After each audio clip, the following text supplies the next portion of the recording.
আসসালামু আলাইকুম। তালপাতা রান্নাঘরে সকল ভাই বোনকে জানাই শুভেচ্ছা স্বাগতম। আজকে আমি ছোট্ট একটা ভিডিও নিয়ে চলে এসেছি। আজকের ভিডিওটা অনেক সুন্দর আর মজার ইন্টারেস্টিং। চলুন দেখে আসি। আজকে আমি ভাই বড় একটা গরুর বট পরিষ্কার করেছি। সোজা মানুষ বেঁকা হয়ে গেছি, মেরুদণ্ড ব্যথা করতেছে। ইস কি যে কষ্ট হয়েছিল এত বড় বড় বটটা একা একা পরিষ্কার করার জন্য।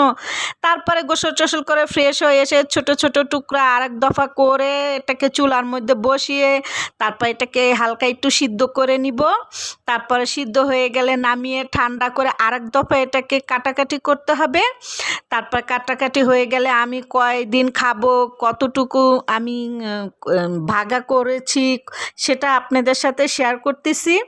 তো এই যে দেখুন, কাটার জন্য আমি প্রস্তুতি নিয়ে নিলাম। এখন আমার এই কাটাকাটি করা শেষ। কত ময়লা পরিষ্কার করেছি, আজকে আমার জানটা বাইরে গেছে, তবু পাশাপাশি ভিডিও করেছি আপনাদের জন্য শুধু।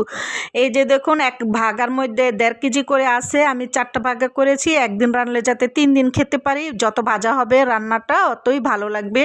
যদিও এই খাবারটা সবারই খুবই পছন্দের একটি খাবার।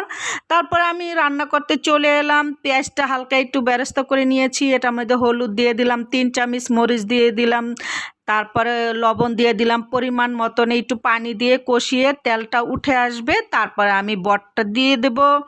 বটটা এক দফা কষানো হয়ে গেলে তারপরে আমি এটার সাথে লং, এলাচি, দারচিনি, তারপরে জায়ফল, তেজপাতা দিয়ে আদা, রসুন, ধনিয়া গুঁড়া দিয়ে সুন্দর করে রান্না করে নিয়েছি। এখন পরিবেশন করার পালা। তো আজকে আমার ভিডিওটা যদি আপনাদের কাছে ভালো লেগে থাকে অবশ্যই একটি লাইক কমেন্ট করবেন। যদিও শুক্রবার অনেক কাজ থাকে, আজকে এই কাজটা করতে গিয়ে আমার জানটা বাইরে গেছে। এই ইউটিউবে ভিডিওটা দিব বলে বারবার ভিডিওটা করতে হয়েছে। যদি ভালো লাগে সাবস্ক্রাইবার করবেন, পাশে থাকবেন। আজকে ভিডিও এই পর্যন্ত। আল্লাহ হাফেজ।